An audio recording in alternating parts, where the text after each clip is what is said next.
one of those tertiary markets where people don't, choose to go currently, or it could be a great infill location, but it doesn't provide the environment and the electricity that the corporation is going to need to be able to put their people there. They're going to be very discriminating in today's marketplace as to where they're going to house their folks. I think one of the things culturally that we try to do is come up with kind of that intersection. I think there's two intersections we try to drive towards. It is truly, going to be the selection that the CFO wants to, advocate for, because obviously there's economic opportunity. But I think the HR department too has to be equally as important. And to get those two lines to intersect, if you think about it, it's really, kind of two ends of the business spectrum. So the combination of HR and the CFO is a very unique and probably a singular point. And we really always try to point to that single location to be able to really diversify ourselves with respect to other opportunities in the market. So ultimately, you want to operate well. There's efficiencies and good economic basis for your tenants, and you obviously want to give them value that they don't see elsewhere in the marketplace. A little bit more on the demand side before I show you the projects, but I think back where we're sitting here now in New Brunswick, and I drove down 287 this morning. Our offices are in Mountain Lakes, and it made me think about the 80s and the early 90s, and tenants like AT&T. AT&T along the 287 corridor, every mile that we drove this morning getting here, AT&T at the peak probably had in excess of 25 million square feet. And that's from, Parsippany down to, let's call it Bridgewater. Now I think, and depending on the last numbers, and maybe Bill, you may have a little insight on that, but it's probably less than 10% of that. I think it's 2 million, maybe a little bit less than 2 million square feet. If you think about any other place in the country, to get that kind of punch to the belly could really truly create a total economy and a total suburban marketplace. We've had tough times, but clearly we're surviving. I mean, there's not depression here throughout the 287 corridor. Other users have come in. There's been diversification in the marketplace with other companies, and we're not a single industry based marketplace. I think that's the strength. Obviously, we're concentric circles to New York City, and there's a lot of different industries to pull from. But I think that's symptomatic of what has happened, where we had these Fortune 50 companies that just literally gobbled space over the last 25, 30 years, and now they're very austere in what they do. AT&T is not even a New Jersey-based company anymore; they're a Texas-based company. And unfortunately, we see it every day. And a lot of companies don't think they want to stay in New Jersey, and that's a sad fact that we all need to think about how we change that paradigm. I think about the college kids. We talk about all these boomers and echo boomers and texting while they're driving and all that good stuff. But we have a highly educated workforce. We have great public and private schools here. Some kids stay. Some kids go to Rutgers and they get a great education and they stay here. Some kids leave the state. And when they leave the state, there's kind of greener pastures, or at least they perceive there to be greener pastures, and they don't come back. And if they don't come back, they're not here, they're not part of our economy, and they're not working in this state, and they don't need office space to accommodate them. So it's a very, very vicious cycle. So I think what you're going to hear from this panel, and again, you'll see some pictures, and we can talk about some projects, and we welcome the questions, is we have to be different, okay? We have to be different as a whole team here. I think the state, and this is by no means a political plug, but I have to tell you, with respect to this BEAR project and other projects we've done, the governor's office, the lieutenant governor, every department, you think about New Jersey, you think about the Department of Environmental Protection, and they don't, they put up roadblocks for you, and transportation puts up roadblocks for you.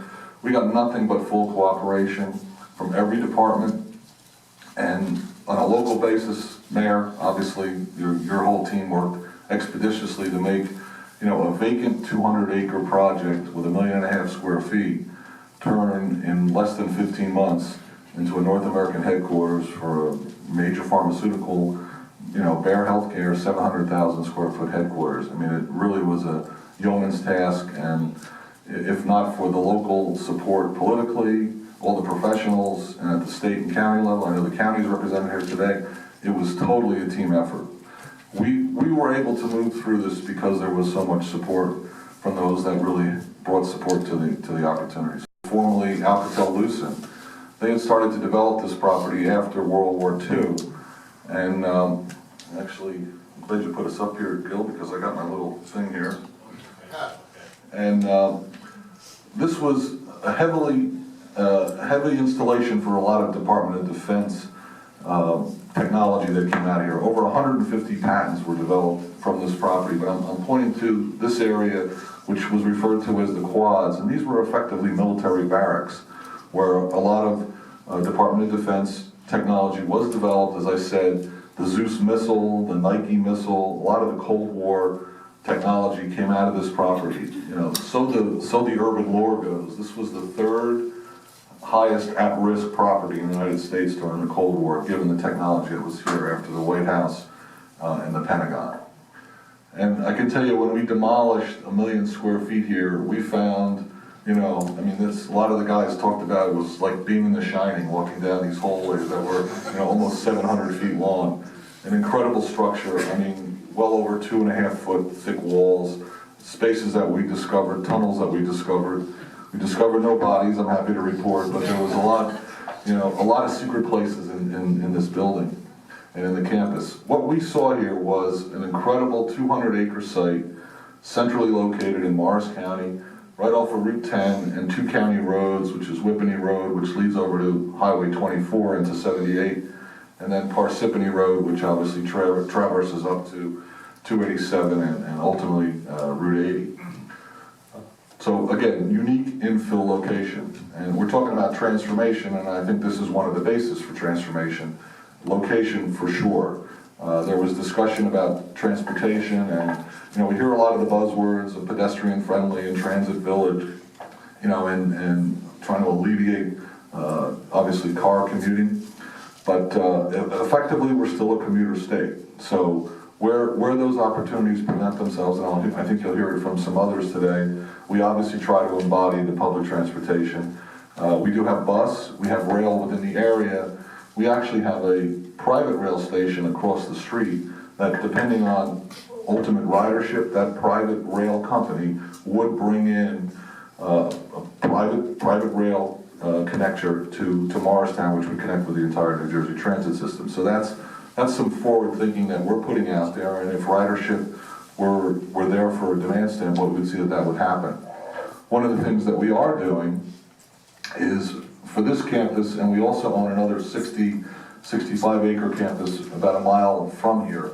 And I have to say, you know, Hanover and Morris County have done a very good job of trying to knit together the pedestrian network. Those of you that are familiar with Morris County, there is the Patriots Path system, and Mayor Freddie Silli's done a great job with the local railroad, where they've actually done rails to trails. So there's a lot of connectivity from a pedestrian standpoint. There's also Central Park in the middle of Hanover that is in between the two sites that I'm speaking of. So what we have thought about, in addition to bus transportation that's here that could get people to the campus, is we are instituting several locations where there'll be these kind of swipe a bike kind of scenarios. So you can, and the state has an excellent program with this that we've embodied. So we are embracing, not only on campus, but obviously in the community and off campus, the ability for people to have pedestrian connections to services, again, on campus or off campus, both pedestrian as well as through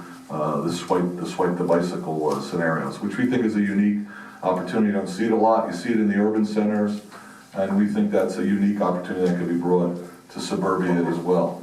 But let me go back to the kind of the overall thought process. What we saw here, again, besides the infill opportunity, were these two buildings in the core of the site, which we refer to as the 100 building and the 200 building. This building was built in 1963. Very, very sterile building, punched windows. Think about it, Department of Defense, engineering. This was not about giving people spaces where they can have their lattes. This was about figuring out, you know, how we could send a missile up if we needed one. This building was built in 1991 and is the youngest building on the campus. This was a 3-story building. This was a 4.5-story building, depending on how the grade played. So call it effectively a kind of a 5-story building. we felt we could redevelop these and bring some of our, core competency skill set to the redevelopment of two basically fundamental office buildings. We also thought that the land to the north could be utilized for a mixed-use opportunity, and the remaining 100 acres to the south, if you divided the campus the way we looked at it, kind of in five pieces. The core piece of the redevelopment of the two existing office buildings, splitting the north campus left and right, and splitting the south campus left and right. Our initial envision was that, and we had some interest from retail, and that this could be developed as a retail center that could service the core office buildings. This is about 500,000 square feet. And to the south, given the heavy woodlands and wetlands area, we felt this was a very good opportunity to put some multifamily residential in the back with really nice vista views to the east.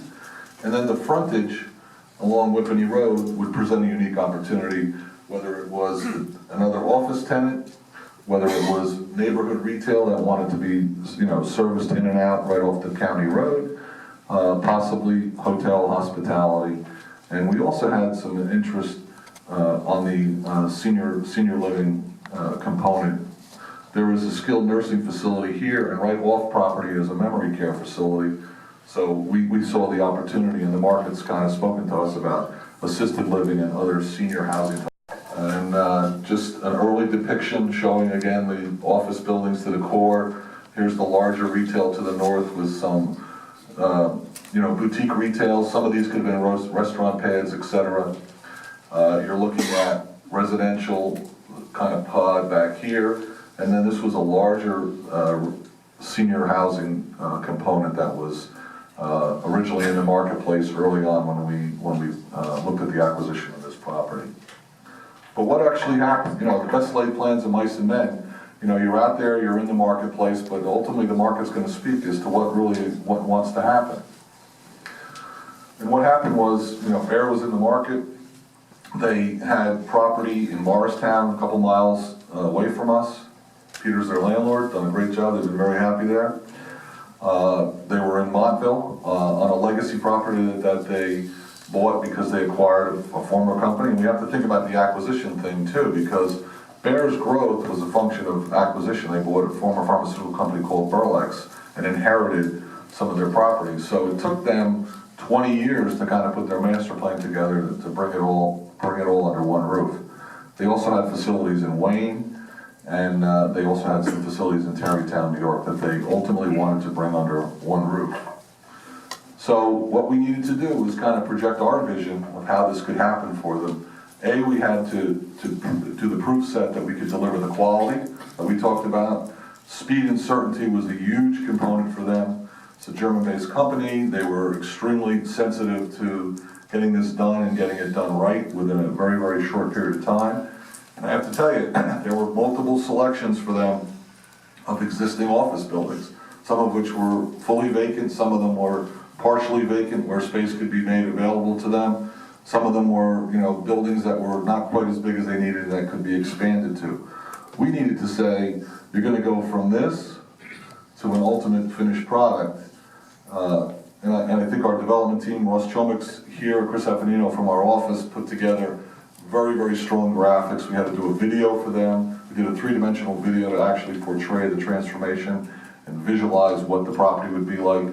And we took Dr. Hughes' furniture book, and we showed him how the spaces could be laid out. And obviously they felt that we could accomplish the mission for them. But I just want to point out a little bit of the creativity, and then we can kind of move through this. Again, this was a 3-story building. You can see the architecture is a little different. The lower floors that are darker had some brick facade on them, but ultimately they were precast, heavy concrete buildings. And again, think about the origin of this building. In 1963, it was about Department of Defense.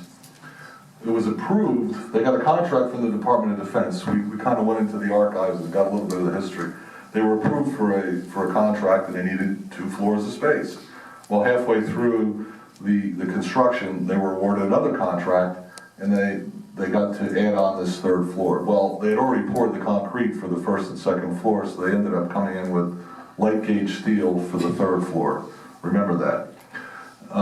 This building obviously was the newer building, and it was kind of built in a little bit more of a modern configuration, but still very challenged window lines for today's users, because you can see on every bay, only about a third of it was glass. The rest of it was opaque.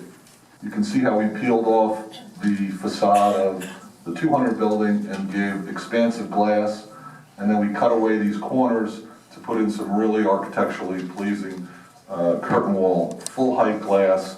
There was examples about the daylighting, and I think there was a comment about it's actually a requirement in Europe to have that level of daylighting. Again, European-based company, we kind of knew culturally what they were looking for, and we were able to deliver, that design capability for them. This shows an image. This is what, Ross, about 2 months old. So this is before delivery. They have moved in as of July 1st. This deal was ultimately signed the middle of April. There was an extension through May, so this property was actually delivered in less than 15 months. From this to this, and I think we have another one. So here's your transformation. You can see the before building on top during construction. The other thing I would point out to you is, with respect to having everyone under one roof, they really wanted it under one roof. These were two different buildings. We connected this with a 5-story atrium, and we developed what they called planks to put through the building so people could effectively work in one space. So they have the main entrance here with the atrium that's being finalized, and the ability to connect space all the way across. And this is what it looked like about a week ago before they moved in. I would also point out a couple other just interesting little noodles that we did. The grade of the building was much higher, and this entrance was a very, very secure, employee-only entrance. We cut away a lot of the grade and opened this up. It's still an employee entrance, but it's a much more welcoming entrance. Again, we're trying to draw in the light and create expansive areas of light, full-size light, floor to ceiling, 9-foot minimum, 10-foot ceilings in some areas. And in the back of the 100 building, the grade was such, if I can go back, the grade was such that you only saw the two floors on this side of the building. This elevation was much higher, so the first floor in the back of the 100 building was 100% below grade. They used it for mechanicals, they used it for storage, there were no windows whatsoever. We pulled away the grade and exposed that lower level. Again, it was precast concrete, and then we cut these same windows in the back of the building that we did in the front. So we turned what was really a mechanical room and an electric room into 100% usable space. Walkout space, full height glass, absolute people space.